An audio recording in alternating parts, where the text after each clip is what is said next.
இயேசு உங்களை நேசிக்கிறார்.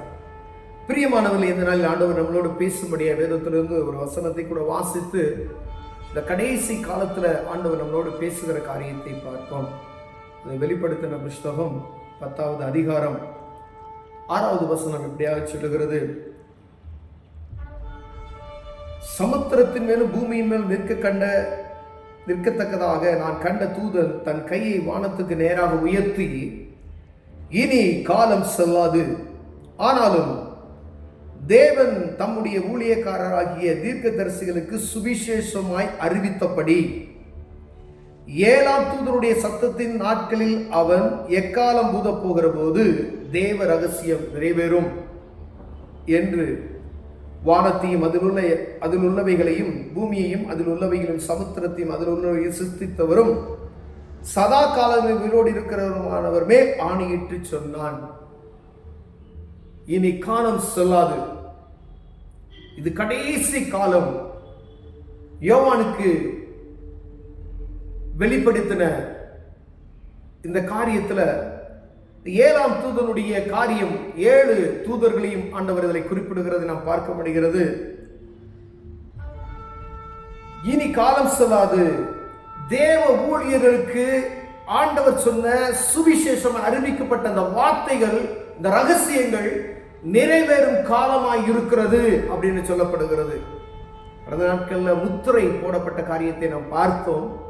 அடுத்து நடக்க போகிற காரியம் ஆண்டவர் எழுதி வைத்திருக்கார் தெளிவாய். சுவிசேஷமாய் தீர்க்க தரிசனமாய் ஊழியர்களை கொண்டு ஆண்டவர் சொன்ன அந்த காரியம், அந்த ரகசியம் நிறைவேறப் போகிறது.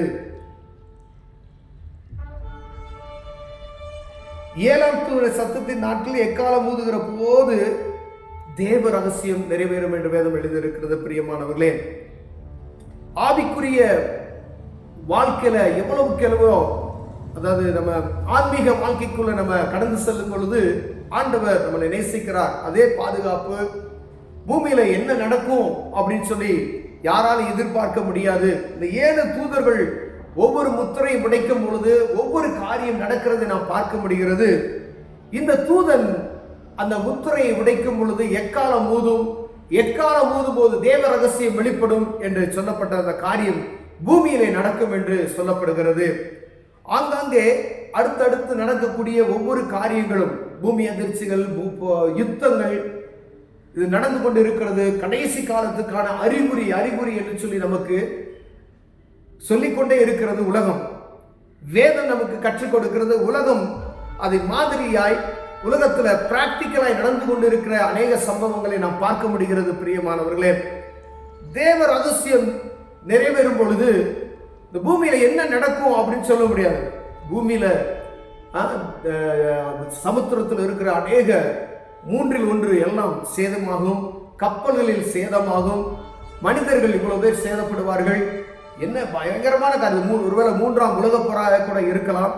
ஆனா அந்த தேவ ரகசியம் வரும் பொழுது கர்த்தருடைய ஊழியக்காரர்கள் சொன்ன எல்லா காரியமும் நடக்கும் அப்படின்னு சொல்லுது. தீர்க்கதரிசியமாய் இந்த வேதத்துல சொல்லப்பட்ட கடைசி நாட்களில் என்ன நடக்குமோ அது நடக்கும்.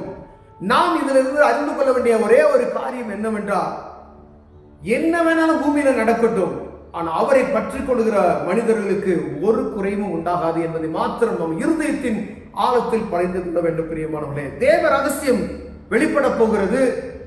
தீர்க்க தரிசனங்கள் சொல்லப்பட்ட தீர்க்க தரிசனங்கள் நிறைவேற போகிறது.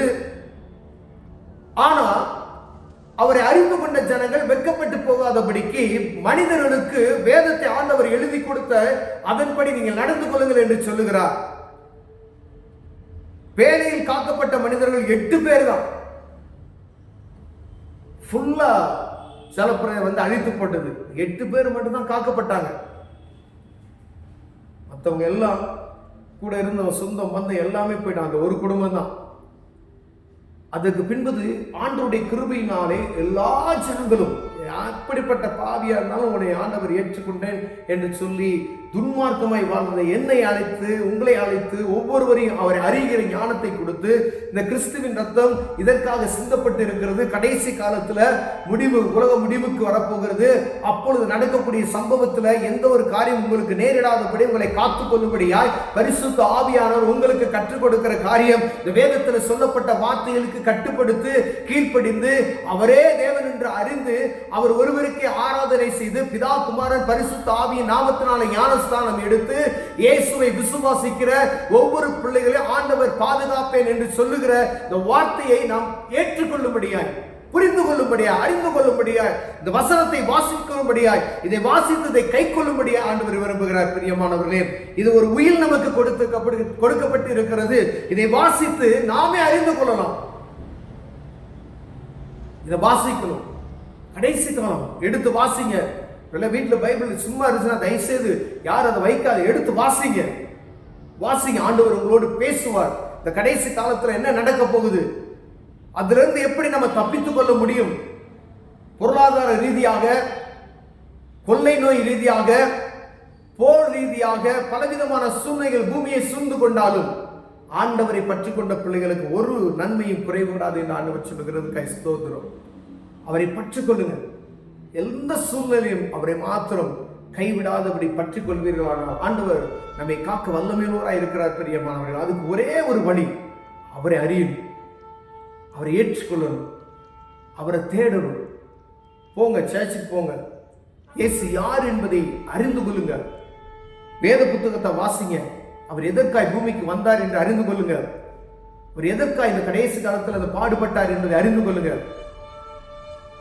அப்பொழுது ஆண்டவர் உங்களோடு இடைபடுவார். பிரியமானவர்களே, கண்களை மூடுவோம், ஜெபம் செய்வோம். அன்பின் தகப்பனே, அறிகிற ஞானத்தை எங்களுக்கு தாங்க ஆண்டவரே. இந்த தீர்க்க தரிசனங்கள் நிறைவேறுகிற காலத்தில் இருக்கிறோம்.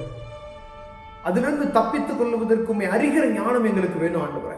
கிருபை பாராட்டுங்க. இயேசுவின் நாமத்தில் பிதாவே, ஆமென்.